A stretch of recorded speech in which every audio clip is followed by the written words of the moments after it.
Baik, ini PPL ya? Iya Pak. Dari UPI? Iya dari UPI yang biologi. Siapa ini? Saya Safina Nabila. Saya Citra. Saya Diana. Diana. Baik, apa yang dikerjakan sekarang? Lagi membuat profiling peserta didik. Maksudnya apa tuh profiling peserta didik tuh? Membuat karakteristik dari peserta didik, mengetahui dulu peserta didiknya itu bagaimana, kemampuan awalnya itu, terus kemampuan perkembangannya itu sekarang itu sampai tahap mana. Jadi nanti dari hasil ini bisa dibuat kegiatan pembelajaran yang sesuai dengan karakteristik mereka. Oh, jadi profiling itu kayak asesmen diagnosis ya? Iya. Sesuai dengan kurikulum Merdeka itu ya? Iya Bapak. Udah dipelajari juga Anda kurikulum Merdeka di Sudah. Di sekolah, di kampus. kampus. Ya. Dan salah satu cirinya adalah tadi ya, Pembelajaran diferensiasi. diferensiasi. Langkah pertamanya itu adalah Profile dulu. profile melakukan atau asesmen diagnosis. Nah, di asesmen diagnosis profiling itu yang dicari apanya? Karakteristik apa tuh? Yang non kognitifnya Kognitif, ada sosial emosional, ada moral spiritual, motivasi belajar, minat belajar, gaya belajar peserta didik. Oh, terus misalnya kalau ingin kita nyari spiritualnya, pakai apa alatnya? Tesnya. Jadi kita membuat instrumen sendiri Pak. Jadi Oh. melihat, mengamati saja sikap mereka itu bagaimana, apakah terhadap gurunya sudah menerapkan etika atau belum.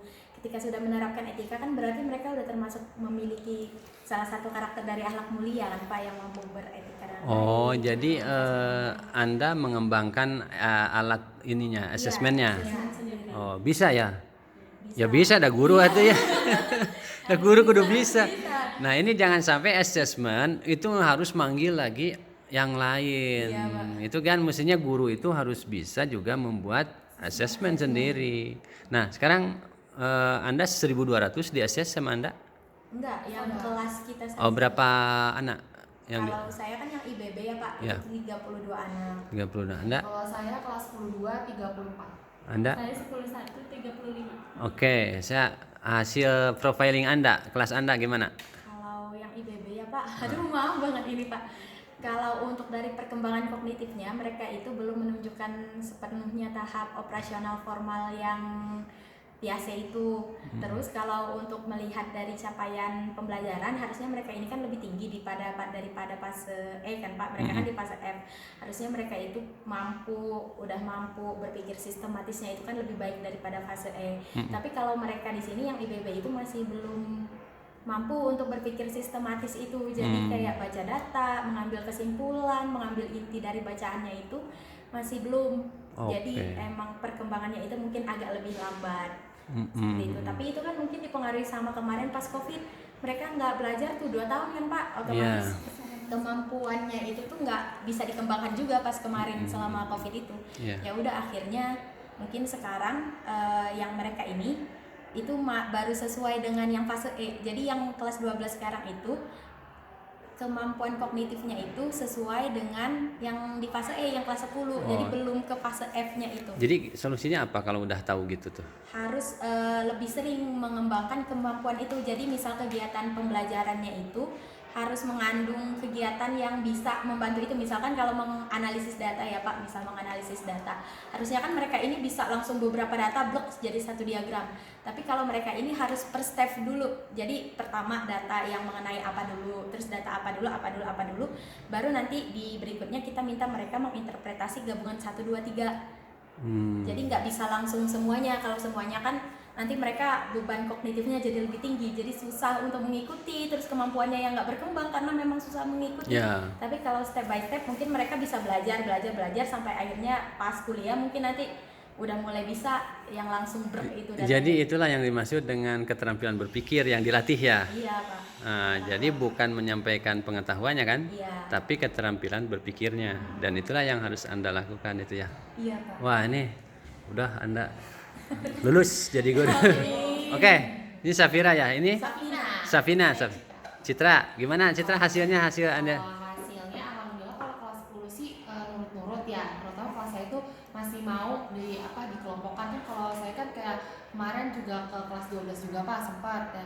Itu lumayan amatnya pada malah lebih gimana gitu dibanding kelas 10. Kalau Lebih kelas 10, sulit dikendalikan. Iya, benar. Nah, mereka sudah punya egonya gitu, udah Iya, muncul ya, betul. udah tinggi egonya. Tapi kalau untuk waktu itu nyari informasi informasi buat dia tersusun sistematis itu udah bagus. Kalau kelas 12 yang MIPA 5 itu udah bagus kognitifnya. Cuman ya anaknya secara yang sosialnya itu yang harus lebih, keterampilan sosialnya harus lebih diperhatikan. Kalau misalnya anak kelas 10 itu kognitifnya ya masih yang terbawa SMP kali, mungkin karena masih kelas 10 ya, kayak masih belum bisa tersusun sistematis, tapi untuk nyari informasi udah bagus juga, untuk mau mengungkapkan pendapat dan lain-lain itu juga udah bagus, dan mau juga berkelompok, karena ada beberapa kelas juga yang sulit untuk berkelompok gitu Pak, masih kubu-kubuan. Oke, gitu. berarti hasil dari diagnosis ini akan menentukan bagaimana pembelajaran yang harus kita lakukan. Oke, itulah yang harus betul-betul di ini ya. Eji, assessment ini penting sekali ya. Iya. Oke, Anda teh siapa namanya? Saya Diana. Diana. Saya masih karena lupa ya kalau sekali-sekali Iya, ini lupa. iya. Karena banyak orang yang saya ingat. Iya. Oke, Diana gimana hasilnya? Kan saya di kelas 11 ya Pak. Mm-mm. Nah itu untuk perkembangan kognitifnya udah bagus itu Pak, Bagus. kelihatan. Terus cara menyampaikan pendapat udah bagus. Nah jadi kelemahannya itu di sosial sama emosionalnya. Nah di situ mereka itu berkubu di kelas tuh Pak. Jadi Berkubu. iya. Jadi kalau di kelas tuh dikelompokkan, mereka itu pengen bareng sama yang udah deket katanya gitu. Oh. Berkubunya itu satu baris. Oh, gitu ya. Oh iya. Terus kalau saat diskusi nih, saat diskusi itu pas berpendapat ya, kalau ada yang menyanggah gitu, menambahkan, nah mereka itu kayak belum bisa menerima masukannya. Jadi mereka itu lebih mempertahankan Saatnya jam terbuka lingkungan. Jadi kayak kalau diskusi itu kayak debat gitu. Nah. Diskusi ya. Jadi debatnya kayak berantem gitu ya. Iya, jadi mereka itu kritis Pak gitu, tapi ya gitu nggak Oh, bisanya jadi debat. kritisnya udah ada ya. Ada. Oke, jadi pendekatannya tadi karena ada kubu-kubuan berarti harus ada acak kelompok ya, pembuatan kelompok yang acak. Juga kalau ini kognitifnya juga mungkin karena kubu-kubuan itu ada faktor kognitif nggak? Iya, nah, Kemungkinan ada sih Pak. Soalnya anaknya yang itu males nggak mau kerja. Kadang-kadang ada kemarin juga ada yang kayak, paling Bu yang kerja cuma segini doang, udah mendingan individu aja kayak gitu.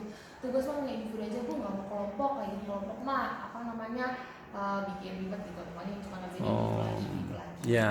Terus kemarin juga sempat masuk juga kan Pak, saya ke 10.1 itu kelihatan yang berbarisnya itu. Jadi benar-benar dari tingkat kognitifnya juga. Jadi kalau yang ada sebaris sebelah kiri ada ujung sana. ya yang ujung dekat meja guru. Nah, itu cenderung tingkat kognitifnya lebih tinggi dibandingkan yang lain. Yang dekat meja guru. Yang depan meja gurunya itu sebaris. Sedangkan ada yang baris ke-1, ke-3 kalau dari meja guru tadi, nah itu agak kurang ya deh. Iya. Dibandingkan yang satu.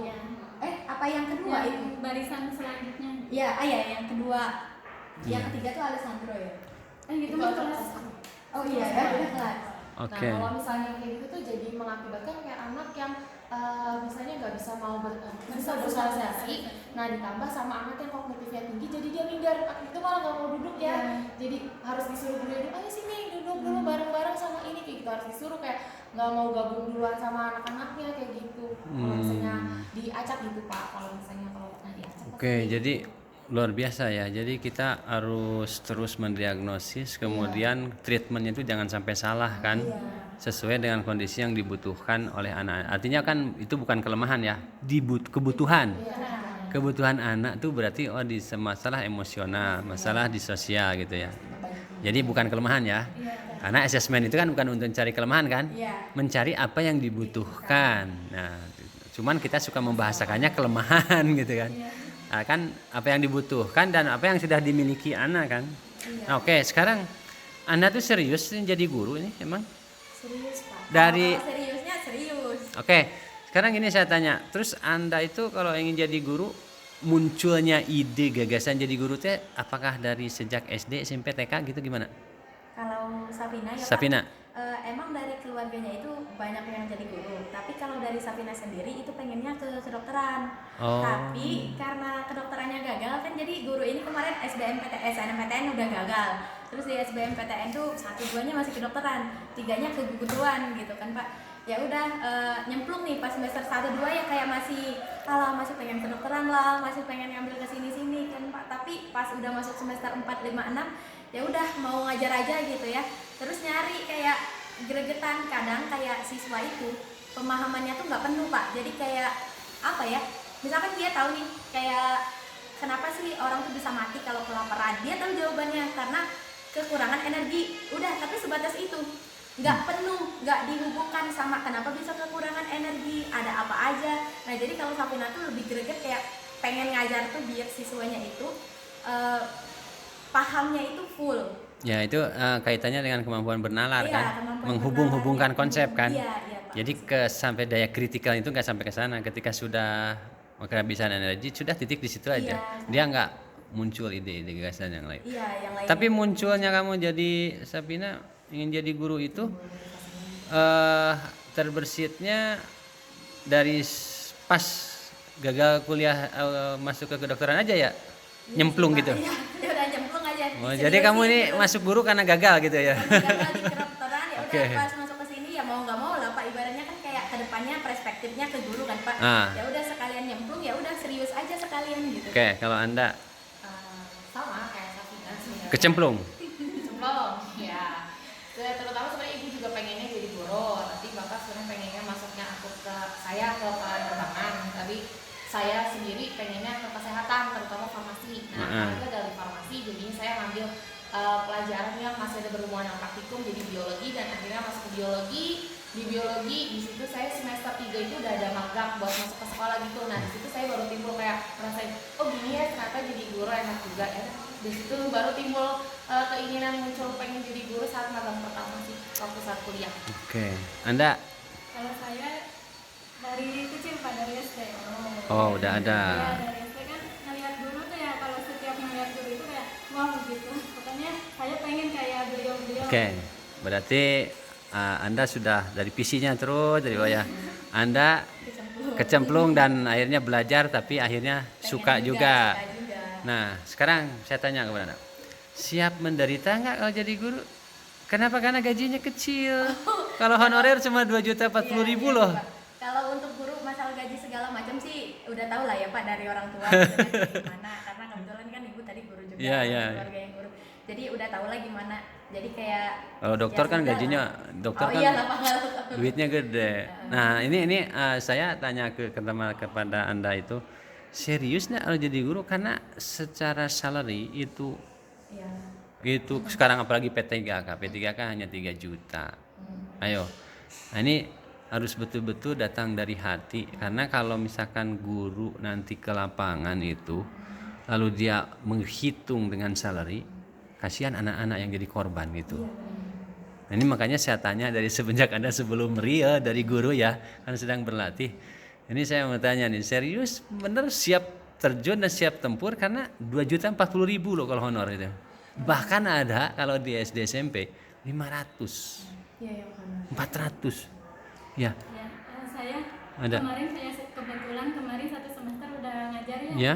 di MTS. Ya. Nah, itu kalau masalah gaji itu emang di bawah 1 juta, masih di bawah 1 juta. Nah di situ berapa? 9. 9. Ya. Ya jauh sekali kan? Oh, masih. Nah, ini di SMA aja paling tinggi itu 2.040.000. Nah, ini apa? 900 ya? Ya. Oke. Nah, itu gimana Anda menyikapinya? Ya kalau ngeliat itu mah kayak nggak ini Pak ya, tapi beda lagi gitu, perasaan hatinya itu ya selalu senang gitu. Jadi kayak ada gaji batin gitu yang lebih Memuaskan. ya Pak. memuaskan. Ya, oke. Itu bisa ndak sustainable, bertahan dalam jangka waktu lama gitu loh. Karena kan gini, Anda ketika sudah terjun ke lapangan, Anda dihadapkan kepada permasalahan ekonomi, keluarga dan sebagainya. Akhirnya apa? Idealisme Anda itu akan menurun. Nanti Anda malas baca, malas persiapan, biasanya rajin nggak asesmen, nanti wah udah nggak pakai asesmen lagi. Ini berat loh ya, Iya. berat loh. Makanya saya tanya ke Anda dari sekarang itu, serius nggak gitu? Anda harus istikharah dulu, mau terjun serius atau enggak. Gitu. Karena memang kalau jadi guru kan memang benar-benar apa ya, Panggilan hilang hati. ta'ala Iya, gitu loh. panggilan hati. Gak bisa kalau hitung-hitungannya karena uang mah kayaknya emang kurang kalau misalnya secara Iya. kayak gitu manusiawi kayak gitu. Tapi benar-benar harus ya udahlah ini emang jalannya. Oke, berarti kalau Anda mengatakan ya udahlah ini jalannya, Anda itu sudah menggunakan konsep spiritual, konsep agama dong, iya kan? Maka menurut saya di Indonesia itu, orang Indonesia itu kalau mau jadi guru, ilmu agamanya harus tinggi. Karena kalau tidak tinggi ilmu agamanya, Anda bisa kalah tempur di tengah jalan. Akhirnya Anda yang tadinya rajin, melakukan assessment diagnosis, memperhatikan anak satu demi satu, memperhatikan pengetahuannya, Anda update pengetahuan, Anda selalu riset, pokoknya Anda jadi ilmuwan lah. Nanti di tengah jalan ketika Anda dihadapkan pada masalah ekonomi, itu akan hilang, luntur loh. Nah, ini berbahaya sekali bagi negara, berbahaya bagi negara kan, karena akan diajar oleh orang-orang yang tidak all out sebagai guru. Nah, ini mikir lagi loh, bahaya. Nanti kalau Anda sudah terjun, waduh jam 40, mana aku harus ada transport, mana aku harus ada kebutuhan yang lain, gak cukup. Akhirnya apa? Tertinggal itu profesionalismenya. Kalau Safina kemarin sih karena udah tahu lah ya Pak, maksudnya gimana ya juga. Makanya pilihan ketiganya ke pendidikan, jadi emang udah siap resikonya aja. Maksudnya kalaupun gaji di sekolah belum cukup, kan masih bisa nyari ke bimbel juga. Soalnya kayak dulu Safina ada beberapa juga yang ngajar di bimbel. Terus kan juga bisa bikin les sendiri di rumah kalau misalnya nggak bimbel. Soalnya pas Safina kemarin tuh pas sambil kuliah, pas Covid juga sambil ngisi les. Oke, jadi artinya konsep dasarnya adalah ketika Anda mau jadi guru tadi survive Anda harus tinggi. Iya. Nah, jangan sampai Anda nanti karena survive-nya lemah, idealisme Anda turun. Oke, yang kedua survive itu nanti kan ada kreativitinya, ada kreativitas, berarti ada les dan sebagainya. Makanya artinya saya sarankan kalau Anda mau jadi guru, Anda jangan punya bekal satu ilmu. Anda harus minimal ada 4 ilmu yang Anda kuasai. Ilmu marketing Anda kuasai. Ilmu teknologi Anda kuasai. Kemudian sekarang yang kita ajarkan di sekolah ini, ilmu tentang investasi saham Anda pelajari. Karena guru harus punya banyak cara karena untuk memenuhi kebutuhannya. Makanya investasi saham itu harus Anda kuasai. Karena sekalipun duit Anda kecil nanti dapatnya 2.040.000, tapi Anda simpan 400.000 saja sebulan dalam jangka 10 tahun, Anda bisa jadi miliuner. Ini yang saya ke teman-teman kasih tahu ya, karena faktanya di lapangan banyak yang mengalami gejolak jiwa dan rasanya karena apa sih Pak, saya nggak memenuhi kebutuhan hidup saya, tapi di sisi lain nggak ada kerjaan lagi gitu loh. Nah artinya apa? Anda sekarang teknologi seperti ini, Anda bisa jadi YouTuber, Anda bisa jadi influencer, dan itu duitnya bisa lebih besar di situ, ya kan? Nah, inilah yang ingin saya sampaikan kepada Anda, dan terima kasih Anda sudah memilih menjadi guru, dan menjadi guru itu menurut saya adalah posisi yang paling tinggi di Republik ini. Cuman memang penghargaan masyarakat kita masih rendah. Kenapa masih rendah? Bisa jadi kemampuan ekonomi dan sebagainya. Tidak seperti Jepang yang menghargai guru itu di atas segalanya begitu ya. Nah, tapi di negara kita belum. Tapi ini kita harus jangan menyerah kepada keadaan. Kita tetap harus menjadi bangsa yang kuat kan? Dan saya titip kepada teman-teman yang calon guru ini harus menjadi guru-guru yang betul-betul survive. Dan siapa teladan kita menjadi guru? Menurut saya Nabi Muhammad.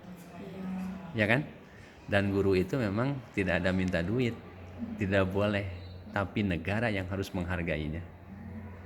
Oke, mudah-mudahan saja situasi politik berubah, masyarakat Indonesia mindsetnya berubah, guru-guru dihargai di atas segalanya, sehingga kita disejahterakan dan kita bisa tentram dalam mengembangkan pendidikan, menambah wawasannya karena berat sekali kan ngurus orang ini. Iya, ngurus manusia itu lebih sulit daripada ngurus. Mending ngurus bebek ya.